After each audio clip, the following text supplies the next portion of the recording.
السلام علیکم سامعین، بکس آن لائن میں ممتاز مفتی کی کتاب علی پور کے علی کے 66ویں حصے کے ساتھ حاضر ہیں۔ آج ہم اس کتاب کے جس باب کا آغاز کریں گے اس کا نام ہے 6 لڑکیاں۔ آئیے شروع کرتے ہیں۔ علی پور، علی پور، اس کے کان میں آوازیں پڑیں۔ علی چونکا، گاڑی ایک دھچکے سے رک گئی۔ علی نے محسوس کیا جیسے وہ نام مانوس سا ہو، جیسے وہاں اسے کچھ کرنا ہو۔ اس نے سامنے دیکھا ہاجرہ سوٹ کیس اٹھانے کی کوشش میں مصروف تھی۔ وہ سامان اٹھانے لگا۔ باہر پلیٹ فارم پر دھندلکے کا ایک پھیلاؤ تھا۔ اس پھیلاؤ میں گویا لوگ تیر رہے تھے۔ وردی والا بابو ہاتھ میں جھنڈی اٹھائے گھور رہا تھا۔ سر پر بسترے اٹھائے وہ ایک سرخ پوش بہاؤ کو چیرتے ہوئے جا رہے تھے۔ دفتن ایک چہرہ ان کی طرف بڑھا، قریب اور قریب۔ اس چہرے پر عجیب سی مسکراہٹ تھی۔ تم ہو بہن؟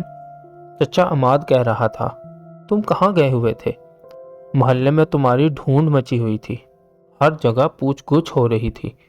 جلدی پہنچو جلدی، ورنہ وہ چلے گئے تو پھر کیا فائدہ۔ ہاں، میں ذرا موجوں والی جا رہا ہوں۔ یہ کہہ کر اس نے ایک ڈبکی لگائی اور دھندلکے میں گم ہو گیا۔ ڈھونڈ مچی ہے؟ ہاجرہ بڑبڑانے لگی۔ ڈھونڈ کیوں مچی ہے؟ کیوں مچی ہے؟ ڈھونڈ مچی ہے، ڈھونڈ مچی ہے۔ یکے کے پہیے چیخ رہے تھے۔ جب وہ بازار میں پہنچے تو دور سے حکیم نے انہیں دیکھا اور پھر اشارہ کرنے لگا۔ بہت سے لوگ جھک جھک کر مڑ مڑ کر ان کی طرف دیکھ رہے تھے۔ دودھ والے کی دکان پر لوگ ان کے متعلق باتیں کر رہے تھے۔ علی محسوس کر رہا تھا جیسے وہ راجہ پورس ہو اور منہ میں گھاس لیے سکندر کے روبرو اطراف شکست کرنے جا رہا ہو۔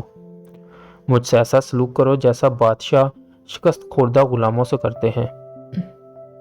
وہ محسوس کر رہا تھا کہ ان سب کو اس کی شکست کا علم تھا۔ وہ اس کے منہ کے گھاس کو دیکھ رہے تھے۔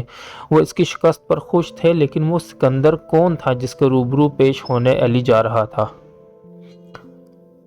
نہ جانے کون تھا۔ بہرحال وہ سکندر تھا، وہ فاتح تھا، وہ اس کا منتظر تھا۔ چوگان میں انہیں ماں دیکھ کر رک گئی۔ اس نے ہونٹوں پر انگلی رکھ لی۔ اے تم ہاجرہ، وہ چلائی۔ جوجی کی ماں، لو یہ آ گئے۔ کون آ گئے؟ ایک کھڑکی سے سر نکال کر بولی۔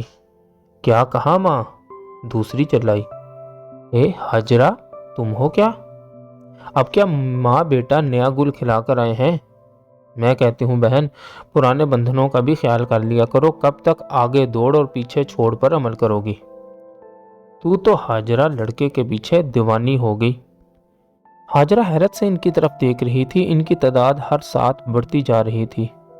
کوئی گلی سے نکل کر رک جاتی، کوئی کھڑکی سے سر نکالتی، کوئی چھت سے جھانکتی۔ چند ساتھ تو علی کھڑا حیرت سے ان کی طرف دیکھتا رہا، پھر وہ بھاگا، اندھا دھند بھاگا۔ اس نے محسوس کیا جیسے کہ بہت ساری ڈائنوں نے اسے گھیر لیا ہو۔ ہے تم؟ رابعہ نے علی کو دیکھ کر سینہ تھام لیا۔ اس کی آنکھیں ابل آئیں اور وہ حیرت سے بت بنی دیکھتی رہی۔ علی ڈر گیا، نہ جانے کیا بات۔ لو، تم آ گئے۔ جانو اسے دیکھ کر ٹھٹکی اور اس نے چیخ سی ماری۔ شہزاد کے ہاتھ سے پیالی گر پڑی اور فرش پر ٹوٹ کر ریزہ ریزہ ہو گئی۔ اس کے قریب ہی صفدر کھڑا حیرت سے دیکھ رہا تھا۔ چند قدم پرے بیگم اسے گھور رہی تھی۔ وہ محسوس کر رہا تھا جیسے مر جانے کے بعد بدروح کی شکل میں واپس آیا ہو اور وہ سب ڈر اور حیرت سے اس کی طرف دیکھ رہے ہوں۔ دیر تک بات کیے بغیر وہ اس کی طرف دیکھتے رہے۔ اتنی دیر میں ہاجرہ بھی آ پہنچی۔ سب سے پہلے رابعہ بولی، ایک گھنٹے پہلے آ جاتے تو اتنے دن تمہاری ڈھونڈ پڑی رہی، انتظار میں راہ تکتے رہے۔ کتنا ظلم کیا تم نے، اتنی دیر لگا دی تم نے۔ آخر ملتان میں کیوں رکے رہے؟ وہ سب باری باری بول رہے تھے۔ علی کو ان کی باتیں سمجھ میں نہیں آ رہی تھی۔ نہ جانے وہ کس بات پر اظہار افسوس کر رہے تھے۔ پھر رابعہ نے تلسم توڑا۔ اتنی پیاری ہے وہ کہ کیا بتاؤں، اتنی رونق لگا رکھی تھی اس نے۔ وہ تو یوں گھل مل گئی جیسے ہم میں سے ہو۔ اتنی اچھی طبیعت، مزاج نہیں، بو نہیں، خوش طبیعت۔ ہنس مکھ، تم تو اتنے خوش قسمت ہو۔ وہ علی کی طرف دیکھ کر بولی۔ یہ تو سکندر کا نصیب لے کر آیا ہے، شہزاد بولی۔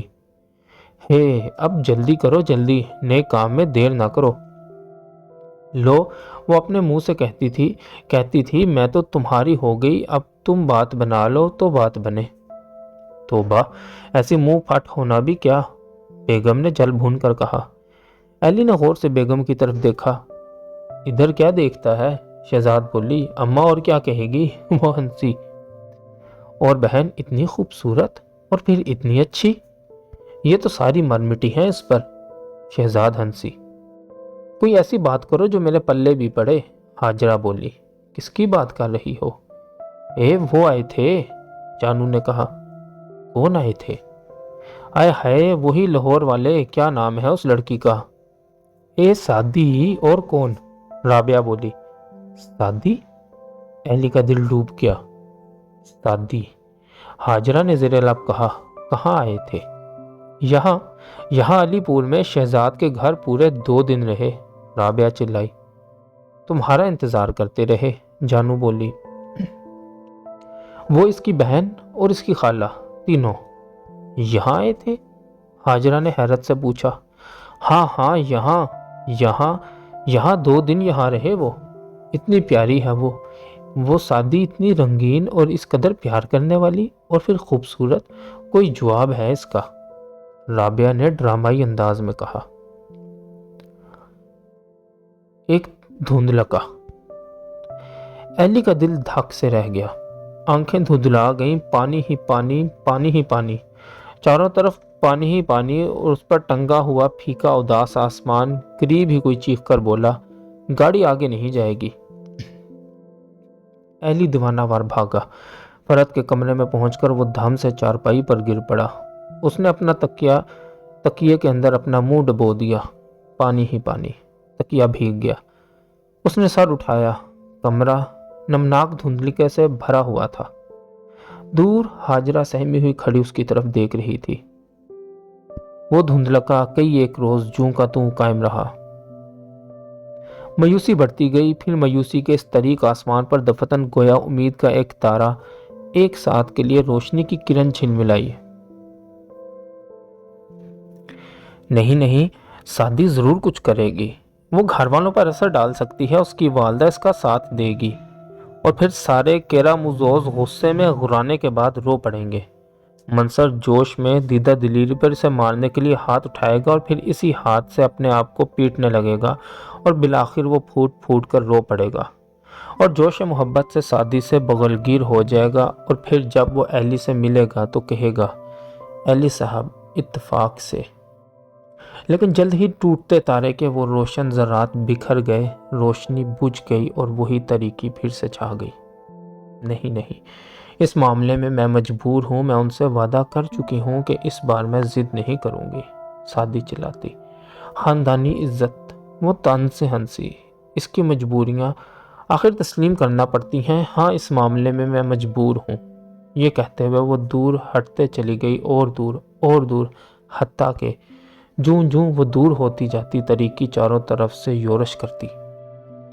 مظفر آباد سے آنے کے بعد 10-15 روز کے لیے تو ایلی بے حد پریشان رہا۔ اس کے دل میں کئی مرتبہ خیال پیدا ہوا کہ سعدی کو ساری بات لکھ دے تاکہ وہ حالات سے واقف رہے، لیکن پھر اسے خیال آتا کہ یہ بات خط میں لکھنے والی نہیں بلکہ زبانی کرنے والی ہے، لہٰذا وہ سوچتا رہا کہ کیسے بات کرے، ملنے کی کوئی صورت بھی تو نہ تھی۔ آخر اس کے صبر کا پیمانہ لبریز ہو گیا۔ شاید صورت پیدا ہو جائے، آخر کوئی نہ کوئی صورت پیدا ہوگی ہی، لیکن اس کا لاہور جانا ضروری تھا۔ علی پور میں بیٹھے تو صورت پیدا نہیں ہو سکتی۔ سعدی کے خط کے انتظار میں تھا، خط سے حالات کا کچھ تو علم ہوگا۔ وہ علی پور کیسے آئے تھے؟ کیا چوری آئے تھے یا سب کو علم تھا؟ یا ممکن ہے صرف اماں سے بات کی ہو، اور پھر علی پور سے جانے کے بعد ان کے تاثرات کیا تھے، لیکن سعدی کا کوئی خط موصول نہ ہو رہا تھا۔ ہر روز ایلی امید لگا کر بیٹھ رہتا، ڈاکیے کی آمد کے وقت ہر آہٹ پر اس کے کان بجتے، لیکن سعدی کا خط موصول نہ ہوا۔ اب مزید انتظار کرنا ممکن نہ تھا، لہٰذا اس نے لاہور جانے کا فیصلہ کر لیا۔ گاڑی میں وہ مختلف قسم کے منصوبے بناتا رہا۔ لاہور پہنچتے ہی ایسے وقت سفید منزل جاؤں جب کوئی گھر نہ ہو، منصر دفتر گیا ہوا ہو اور وہ کالج میں ہو، ممکن ہے کوئی صورت نکل آئے، لیکن یہ بھی ممکن ہے کہ کوئی صورت نہ نکلے۔ یہ بھی ممکن ہے امان آیا ہوا ہو۔ فرض کیجئے گھر کوئی نہ ہو، پھر بھی والدہ تو ہوں گی، اور اب شاید وہ سعدی کو اس کے سامنے بلانا پسند نہ کریں۔ بلا بھی لیں تو وہ ان کے سامنے یہ بات کیسے کہے گا؟ بات کی نوعیت ہی ایسی ہے کہ کسی کے روبرو نہیں ہو سکتی، باجی کے روبرو بھی نہیں۔ تو پھر اگر وہ ایک مرتبہ سفید منزل میں چلا گیا تو پھر سب کو معلوم ہو جائے گا کہ وہ لاہور آیا ہوا ہے۔ اس کے بعد سعدی سے خفیہ ملاقات کی صورت نہ رہے گی، اور اگر سفید منزل نہ جائے تو پھر سعدی کو کیسے معلوم ہوگا کہ علی لاہور آیا ہوا ہے؟ نہیں نہیں، یہ ناممکن ہے۔ سعدی کو خفیہ پیغام بھیجنا ممکن نہیں۔ علی اسی ادھیڑ بن میں مصروف تھا کہ گاڑی لاہور کے اسٹیشن میں داخل ہو گئی اور علی گاڑی سے اترا۔ ہوٹل میں سامان رکھ کر وہ سیدھا سفید منزل پہنچا۔ صدر دروازہ بند تھا۔ اس نے دستک دی، کوئی جواب نہ ملا۔ اس نے پھر دستک دی۔ جب علی نے تیسری مرتبہ دستک دی تو بوڑھا سکہ جو گلی سے گزر رہا تھا ہنس کر بولا، میاں دستک تو دے رہے ہو پر دروازے پر تو تالا پڑا ہے۔ تالا؟ علی نے حیرت سے دہرایا۔ دروازے پر واقعی تالا پڑا تھا، لیکن وہ چلایا، یہ لوگ کہاں گئے؟ میاں کہیں گئے ہوں گے، سکے نے کہا۔ دیر تک علی وہاں کھڑا رہا کہ کسی سے پوچھے، لیکن کوئی ادھر سے نہ گزرا۔ ساتھ والے گھر کا دروازہ کھٹکھٹا کر پوچھنے کی اس میں جرت نہ تھی۔ شام کو وہ منصر کے دفتر میں پہنچا، لیکن وہاں بھی تالا لگا ہوا تھا۔ ارے، وہ حیرانی سے چلایا، یہاں بھی تالا؟ سامنے دکان پر جا کر اس نے پنواڑی سے پوچھا، کیوں بھائی، یہ دفتر نہیں کھلے گا آج؟ یہ دفتر؟ پنواڑی بولا، یہ دفتر تو بند ہو گیا بابو جی۔ بند ہو گیا؟ جی، 8 روز ہوئے بند ہوئے اسے۔ کیا کسی اور جگہ چلا گیا؟ یہ تو معلوم نہیں بابو۔ دکاندار کی بات سن کر علی نے محسوس کیا جیسے اس کے روبرو ایک آہنی دیوار آ کھڑی ہو۔ ہوٹل میں پہنچ کر ساری رات وہ سوچتا رہا، سمجھ میں نہ آتا تھا کہ کس سے دریافت کرے۔ منصر کے دوستوں سے وہ واقف نہ تھا، اگرچہ اسے معلوم تھا کہ موتی دروازے کے ایک محلے میں ان کے رشتہ دار رہتے تھے جہاں رانا کی شادی پر وہ گیا تھا۔ اسے وہ راستہ اچھی طرح یاد تھا، لیکن آخر وہاں جا کر وہ کس کا دروازہ کھٹکھٹائے، کس سے پوچھے؟ اور اگر انہوں نے پوچھا، میاں تم کون ہو، تو وہ کیا جواب دے گا؟ پھر دفتن اسے خیال آیا، ڈاکٹر، وہی ڈاکٹر جس نے دوپٹے کے چوری کے موقع پر اسے تسلی دی تھی، مجھے سب معلوم ہے، گھبراؤ نہیں۔ صبح سویرے ہی وہ ڈاکٹر کے مکان پر جا پہنچا۔ معاف کیجیے، وہ بولا، آپ کو تکلیف دی۔ ڈاکٹر اسے دیکھ کر ہنسنے لگا، کیوں، کیا پھر دوپٹہ چرانے کا ارادہ ہے؟ جی نہیں، علی مسکرایا، لیکن اب تو دوپٹہ چرانے کا سوال ہی پیدا نہیں ہوتا، وہ لوگ تو چلے گئے۔ چلے گئے؟ علی نے حیرت سے پوچھا، کیوں؟ انہوں نے یہ مکان بیچ دیا، منصر صاحب نے دفتر میں استعفیٰ دے دیا اور وہ ہمیشہ کے لیے یہاں سے چلے گئے ہیں۔ ہمیشہ کے لیے؟ علی نے پھٹی پھٹی آنکھوں سے ڈاکٹر کی طرف دیکھا۔ منصر صاحب کے والد کسی ریاست میں اونچے عہدے پر فائز ہیں، ڈاکٹر نے مسکراتے ہوئے کہا، اس لیے غالباً انہوں نے سب کو وہیں بلا لیا ہے۔ لیکن علی نے کچھ کہنا چاہا۔ ڈاکٹر نے اسے تھپکنا شروع کر دیا، میرے نوجوان دوست، زندگی میں ایسے واقعات اکثر ہوتے رہتے ہیں۔ شروع میں انسان دکھ محسوس کرتا ہے، یہ عمر ہی ایسی ہے، پھر آہستہ آہستہ۔ وہ مسکرایا، سب ٹھیک ہو جائے گا، وقت لاجواب مرہم ہے، چائے پئیں گے آپ؟ شکریہ۔ علی گنگنایا اور گردن لٹکا کر چل پڑا۔ اسے یہ احساس بھی نہ تھا کہ وہ ڈاکٹر صاحب سے السلام علیکم کیے بغیر، شکریہ ادا کیے بغیر چل پڑا تھا۔ اس کے روبرو ایک خوفناک دھندلکا پھیلا ہوا تھا، تمام راستے مسدود ہو چکے تھے، مناظر اپنا مفہوم کھو چکے تھے، آوازیں محض شور و غل میں تبدیل ہو چکی تھیں۔ لاہور ملبے کا ایک ڈھیر دکھائی دے رہا تھا۔ اس کے روبرو نو گھر تھا، لیکن نو گھر گویا ریت میں دھنسا ہوا تھا، ریت ریت ریت، نمناک دھندلکا اور ریت۔ والد صاحب سعدی کے یوں اطلاع دیے بغیر چلے جانے پر علی غم نہیں بلکہ حیرت محسوس کر رہا تھا، کم از کم اسے اطلاع تو دی ہوتی۔ سعدی کو اس کے گھر کے لوگ جانے پر مجبور نہیں کر سکتے تھے۔ ممکن ہے گھر والوں نے چلاکی سے اسے بہلا پھسلا کر رضامند کر لیا ہو اور وہ دھوکے میں آ گئی ہو۔ شاید منصر نے جان بوجھ کر نوکری سے استعفیٰ دے دیا ہو تاکہ ان کے لاہور میں رہنے کا جواز نہ رہے، اور یہ سب کچھ اس لیے کیا گیا ہو کہ علی سے سعدی کا جذباتی تعلق ٹوٹ جائے۔ نہ بھی ٹوٹے تو اس میں شدت نہ رہے، دوری اور وقت مل کر اس کی توجہ کو کسی اور طرف منتف کرنے میں ممد ثابت ہوں۔ جب اسے یہ خیال آتا تو دکھ محسوس ہوتا۔ دراصل ایلی کو منصر سے محبت ہو چکی تھی۔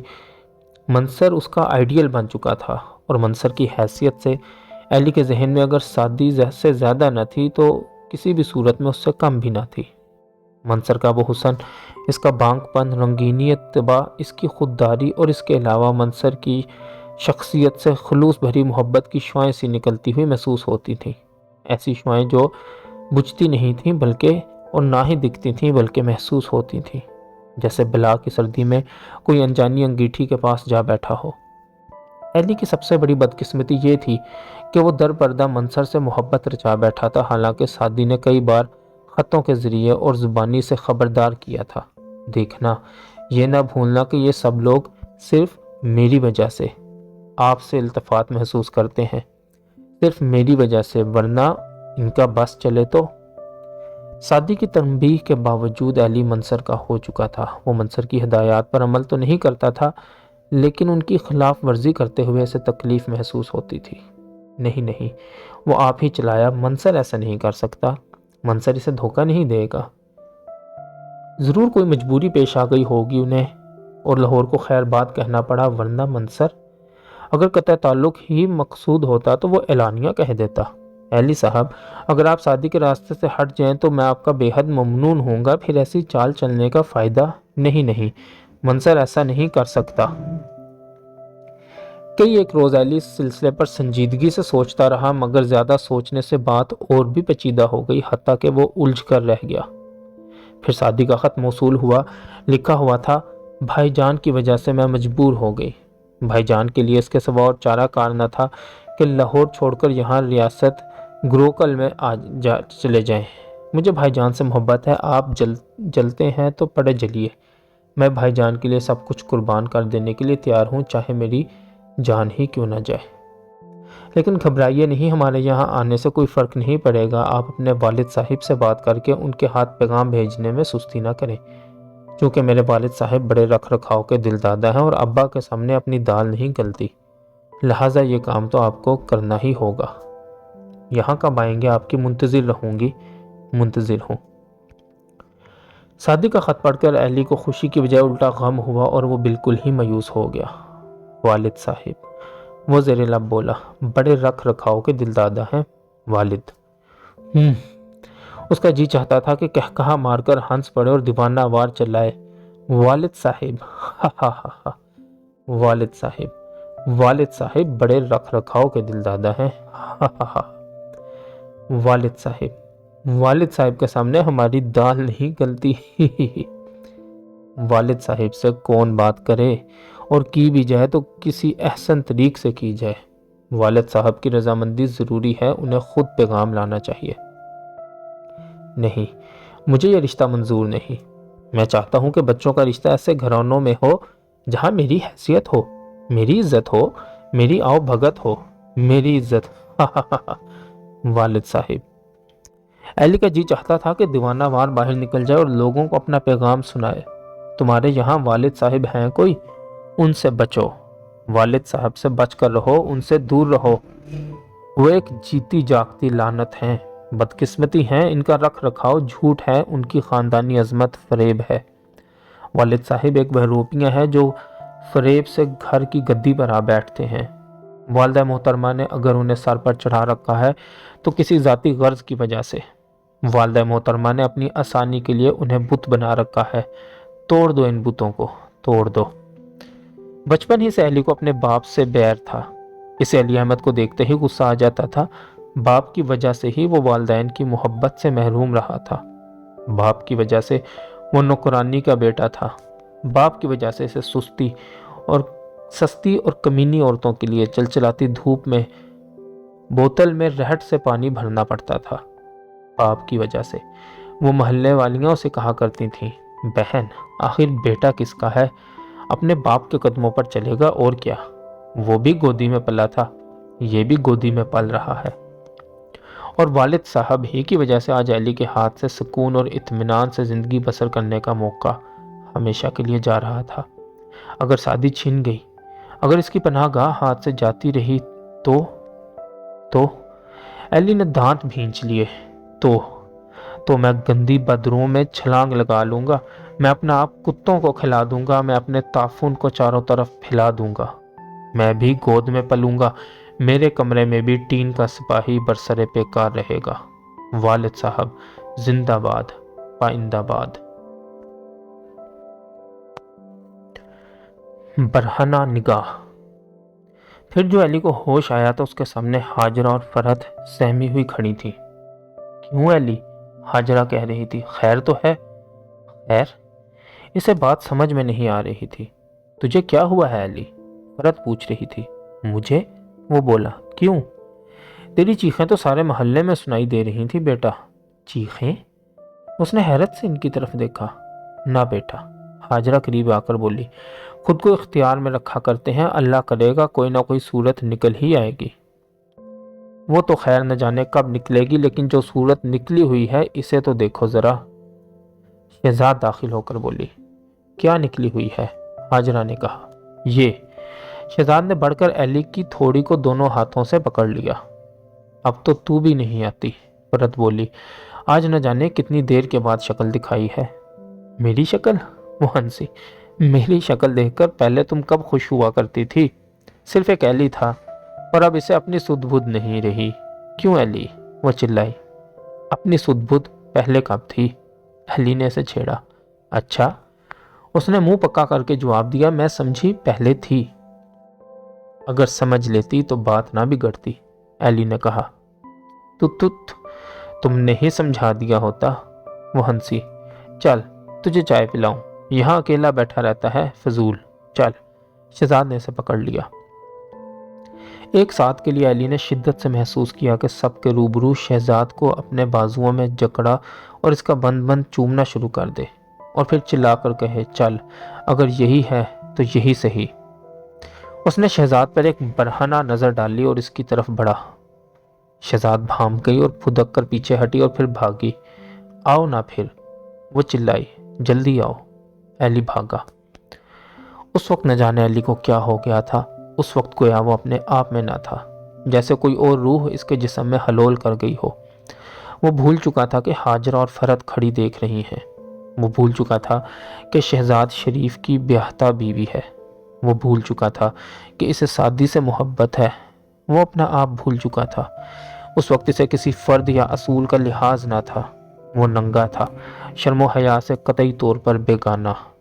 اسے صرف ایک خواہش تھی کہ علانیہ اپنے آپ کو کنویں میں پھینک دے اور پھر بھینس کی غلاظت میں لت پت ہو جائے۔ اس کا شدت سے جی چاہتا تھا کہ سب کے روبرو اپنی تذلیل کرے، سب کے روبرو کسی کی تذلیل کرے۔ شہزاد نے مڑ کر ایلی کی طرف دیکھا۔ اس کا چہرہ خوف سے بھیانک ہو رہا تھا، یا شاید ایلی کی خواہش شہزاد پر بھی اثر کر چکی تھی، اور اس کا چہرہ ڈر نہیں بلکہ کسی اور جذبے سے بھیانک ہو رہا تھا۔ ممکن ہے دونوں ہی باتیں درست ہوں، اور ایلی کے قرب سے خائف تھی اور اس کی آرزو کر رہی تھی۔ اگر اس وقت سیڑھیوں میں ایلی کا پاؤں نہ پھسلتا اور وہ دھڑام سے نہ گرتا تو اس کی زندگی میں واقعات کا دھارا کسی اور رخ پر چل پڑتا۔ حالات نہیں کروٹ لیتے، لیکن گرتے ہی اس کی توجہ چوٹ کی طرف مبذول ہو گئی اور اس کو یہ بھی معلوم نہ ہوا کہ شہزاد اس پر جھکی ہوئی ہے اور اسے اسی برہنہ نگاہ سے دیکھ رہی ہے۔ کچھ دیر کے بعد ایلی چارپائی پر پڑا ہوا تھا۔ دفعتاً اسے خیال آیا کہ اس وقت اسے کیا ہو گیا تھا، نہ جانے کیا ہو گیا تھا۔ عجیب سی وحشت تھی، عجیب سی۔ اس وقت اسے ایسے محسوس ہو رہا تھا جیسے شہزاد شہد کا چھتا ہو اور وہ خود ریچھ۔ کتنے خطرناک عزائم لیے وہ اس کی طرف بڑھ رہا تھا۔ اور شہزاد نے جب مڑ کر اس کی طرف دیکھا تو اس کی نگاہ میں کس قدر خوف تھا، لیکن اس خوف میں لذت کی جھلک تھی، وحشت بھری لذت۔ اور پھر وہ نگاہ جو شہزاد نے اس پر ڈالی تھی جب وہ گر پڑا تھا۔ کیا شہزاد خواہش کے مجذوبانہ اظہار کو پسند کرتی تھی؟ لیکن وہ تخلیہ میں بھی خواہش کے اظہار سے گھبراتی تھی۔ وہ تو آرزو کی ہلکی پھلکی کی دل دادا تھی۔ موسلا دھار بچھاڑ کو وہ کیسے پسند کر سکتی تھی؟ لیکن اس وقت ایلی کو کچھ سمجھ نہیں آ رہا تھا۔ کیا سبھی عورتیں ایسی ہوتی ہیں؟ آرزو کے ہلکے سے اظہار کو ناپسند کرتی ہیں، برا مانتی ہیں؟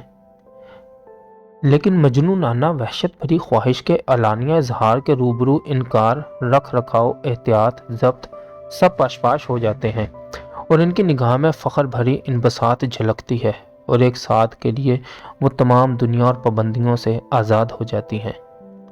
ایلی نے کئی ایک مرتبہ دیکھا تھا کہ وہ شہزاد جو خواہش کے عملی اظہار سے ڈرتی تھی اور تخلیے میں بھی اس سے بچنے کی کوشش کیا کرتی تھی، وحشت بھرے علانیہ اظہار پر اس میں ایک عجیب کیفیت پیدا ہو جاتی، جیسے سانپ کو دیکھ کر چوہیا مبہوت ہو کر بے حس ہو جاتی ہے اور پھر اس عالم میں شہزاد کو بھول جاتا کہ وہ شریف کی بیوی ہے، 4 بچوں کی ماں ہے اور گویا سبھی کچھ بھول جاتا تھا اور وہ بے پرواہ بے خوف ہو کر میدان میں آ کھڑی ہوتی، دعوت دیتی کہ وہ وحشت اور طوفان بن کر چلے۔ لیکن ایسے مواقع پر ایلی گھبرا جاتا تھا اور قدم پیچھے ہٹا لیتا تھا۔ یہ دیکھ کر شہزاد کے انداز میں ہلکی سی تحقیر جھلکتی، جیسے کہہ رہی ہو، بس اتنی ہی جرت تھی۔ سعدی نے ایلی کو صرف اس لیے پسند کیا تھا کہ اس نے 2-3 مرتبہ جرت کا اظہار کیا تھا، مثلا جب اس نے ضد سے سعدی کا سلگا ہوا سگریٹ حاصل کیا تھا، دوپٹہ چھینا تھا اور اس رات جب وہ بھاگنے کے بعد سفید منزل میں لوٹ آیا تھا۔ سعدی کتنی عظیم شخصیت تھی، اس کی وہ بے نیازی، وہ ہنسی، وہ رنگینی۔ ایلی نے آہ بھری۔ نہ جانے کیوں رات کے اندھیرے میں تن تنہا سعدی کے اس قدر قریب ہونے کے باوجود اس نے کبھی خواہش محسوس نہ کی تھی، وحشت اور مجذوبانہ اظہار کا سوال ہی پیدا نہ ہوتا تھا۔ سعدی کے متعلق سوچتا تو ایلی کا دل بیٹھ جاتا، اسے دکھ ہوتا اور اس کی توجہ پھر والد صاحب کی طرف مبذول ہو جاتی۔ اس پر ایک اور قسم کا جنون سوار ہو جاتا اور پھر وہ چاہتا کسی اور طرف توجہ مبذول کرے اور یوں اپنے آپ کو محفوظ کر لیتا، لیکن اس کی توجہ مبذول نہ ہوتی اور وہی دیوانہ پن اس پر مسلط ہو جاتا اور اس کا جی چاہتا کہ ساری دنیا سے انتقام لے، اپنے آپ کو تباہ کر دے، کسی اندھے کنویں میں چھلانگ لگا دے اور بھینس کی طرح غلاظت میں لت پت ہو جائے۔ اس وقت شہزاد مڑ کر ایلی کی طرف دیکھتی اور اس کی آنکھوں میں وحشت بھرا خوف جھلکتا، جو دفتن وحشت بھری لذت میں بدل جاتا اور وہ گرے ہوئے ایلی کی طرف بڑھتی۔ اس کے کپڑے تار تار ہو جاتے، دھجیاں ہوا میں اڑتی، شہزاد کے بلوری جسم سے گلابی شعائیں نکلتی اور قریب اور قریب اور قریب، پھر نشے اور رنگ کی ایک بوچھاڑ پڑتی اور وہ لت پت ہو جاتا۔ ایلی کے دل میں ایک پوشیدہ خوفناک عزم پیدا ہو رہا تھا جس کی نوعیت سے وہ خود بھی واقف نہ تھا۔ جب وہ چلنے پھرنے کے قابل ہوا تو ایک روز سوچے سمجھے بغیر وہ حاجرہ سے کہنے لگا، اماں میں امرتسر جاؤں گا۔ امرتسر؟ حاجرہ حیرت سے اس کی طرف دیکھنے لگی۔ امرتسر کون ہے؟ وہ بولی۔ کس کے پاس جاؤ گے؟ مجھے معلوم ہوا ہے کہ وہاں ایک نوکری ہے۔ نوکری؟ حاجرہ نے سینہ تھام لیا، اس کی باچھیں کھل گئیں۔ ہے تجھے نوکری مل جائے تو کتنا اچھا ہو، تیرا خیال بٹ جائے، شغل میں لگ جائے اور ہمیں 4 پیسے مل جائیں، اتنا قرض ہو گیا ہے سر پر۔ نوکری؟ فرت مسکرائی۔ نوکری گھر بیٹھے تو نہیں ملتی، انسان تلاش کرتا ہے، جو جوتنا پڑتا ہے تو پھر کہیں جا کر ملتی ہے، لیکن یہ تو اور باتوں میں کھویا بیٹھا ہے۔ اب تو چھوڑ اس بات کو، حاجرہ بولی، اللہ کرے امرتسر نوکری مل جائے، لیکن دور ملے تو اچھا ہے۔ فرت نے کہا، امرتسر سے تو روز ہی آ جائے گا، یہ نوکری مل جائے گی تو چلے گی نہیں۔ ایلی نے امرتسر جانے کی تجویز نہ سوچی تھی، اسے خیال نہ تھا کہ وہ امرتسر جائے گا، اور نوکری کی بات تو ایلی نے ویسے ہی چلا دی تھی۔ ساری بات ہی عجیب تھی، اسے ابھی تک معلوم نہ تھا کہ امرتسر جا کر کرے گا کیا، کہاں ٹھہرے گا، کدھر جائے گا۔ بات اس کے منہ سے یوں ہی نکل گئی تھی جیسے میز پر پڑا پستول آپ ہی آپ چل جائے، اور حیرت کی بات تھی کہ اسے اس بات پر تعجب محسوس نہیں ہو رہا تھا۔ آخر امرتسر کیوں؟ جانا ہی تھا تو لاہور جاتا، لیکن لاہور اب ایلی کے لیے خشک کن جگہ نہ رہی تھی۔ لاہور سے بڑی خوشگوار یادیں وابستہ تھیں جو اس کے لیے باعث تکلیف تھیں۔